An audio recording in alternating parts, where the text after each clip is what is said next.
Hey everyone, it's Amanda. Welcome back to another episode of Cooking Con Amanda. If you remember from yesterday, we made some chocolate pudding. So tonight we're going to make another recipe out of the cookbook with our quick cooker, and that is the cheddar and risotto broccoli with chicken. So we're going to get started. What we need to do is go ahead and turn our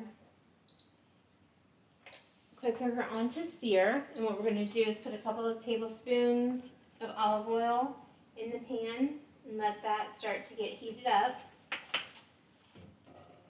And while we're doing that, what I'm going to do is I've got pretty much everything prepped, so I'm going to finish prepping my cheese, and I wanted to wait to do that, and also my garlic while I had you on the video.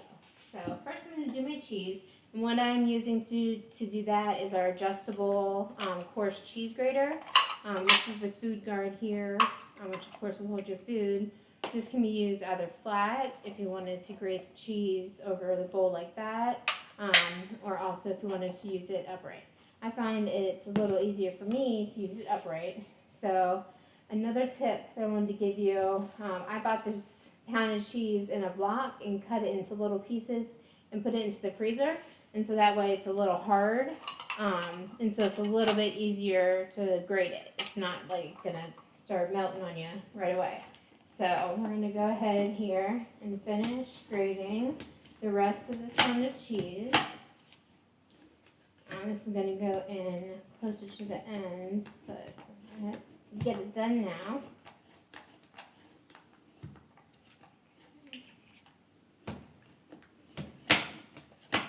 I've been in the freezer a little too long. A little hard here, but it'll be alright.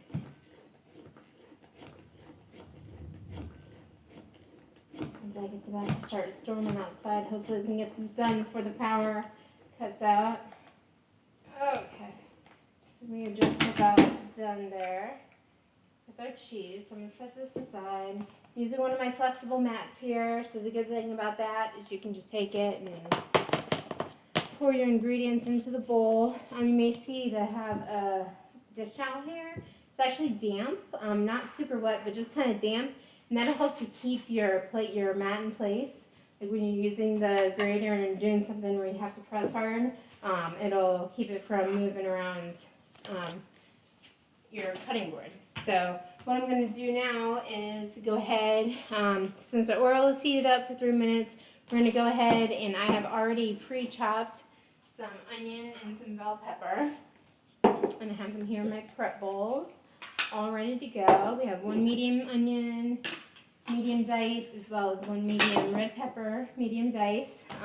If you remember the flexible cutting mats, one of them, I can't remember which color, but comes with a guide, so you can figure out what you're dicing. The other thing that I have partially prepared, this recipe calls for 2 cloves of garlic. So I'm going to show you my garlic press, which I never thought that I needed this in my life, but I do. I had one before that I loved, that I got from a gift years ago from my sister-in-law, but this, you don't have to peel it. I'm literally taking a piece of garlic, putting it into the press, squeezing it hard, and then just kind of wiping off. Comes out, and I've got my garlic. And so I would normally use like a knife or something to scrape that in there, but look what's left inside of here. It is literally just the peel of garlic, the peel. And then the cool thing is it comes with this little cleaning tool. So when you're wiping it off in the sink, you can just put this cleaning tool. It fits into each one of the grooves, and it gets out all the little pieces of garlic. So it makes it super easy for you to clean. So the pan's all heated up, so what I'm going to do is add in the red onion, a little hot, the red bell pepper, the medium onion, there we go, simmer down a little bit, and then we're also going to add in our garlic. Okay, and so we're going to let those cook for a little bit. We're going to put in some salt, about a 1/4 teaspoon of salt. And I actually can use my adjustable, the old school one, adjustable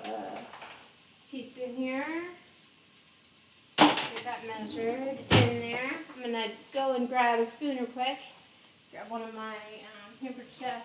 See, this poor guy's, when I first got a gas stove, he kind of went through the ringer, but, so we're gonna stir those around in here, let them cook up for a little bit.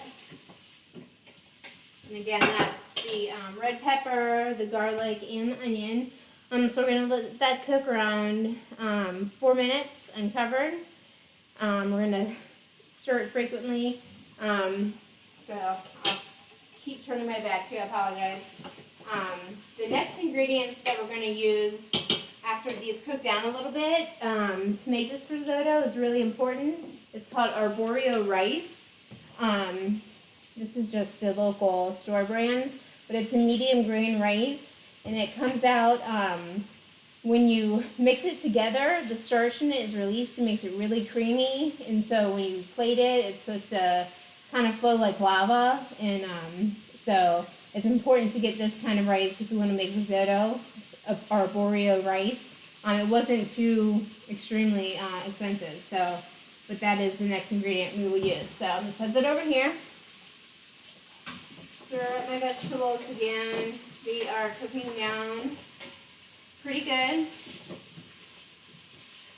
In order to measure my rice, I used my measure on here. This is the petite one. To measure, I'm going to need 1 cup of rice. So I've got that here. They're looking good. They are cooking down. I'm going to go ahead and add my rice. Stir that in.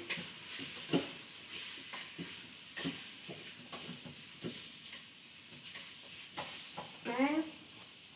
Set my measure all aside. And then we're going to go ahead and press the cancel button on that. And now what we're going to do is add the chicken broth. Using my batter bowl, it's my 20-year-old batter bowl, but also as good as a measuring cup, because the normal, even the large measure is only 2 cups. This one will measure up to 8.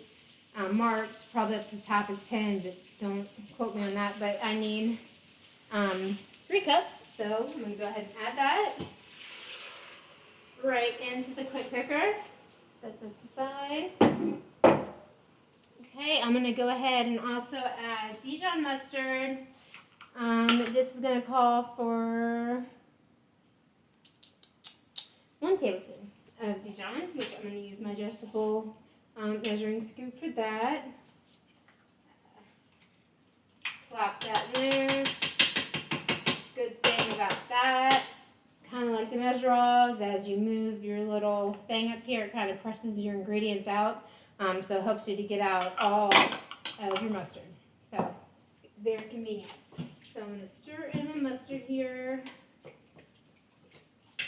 And what I'm going to do now is I'm going to go ahead and I'm going to add the, I'm going to stir it, I'm going to lock the lid on here. Sorry.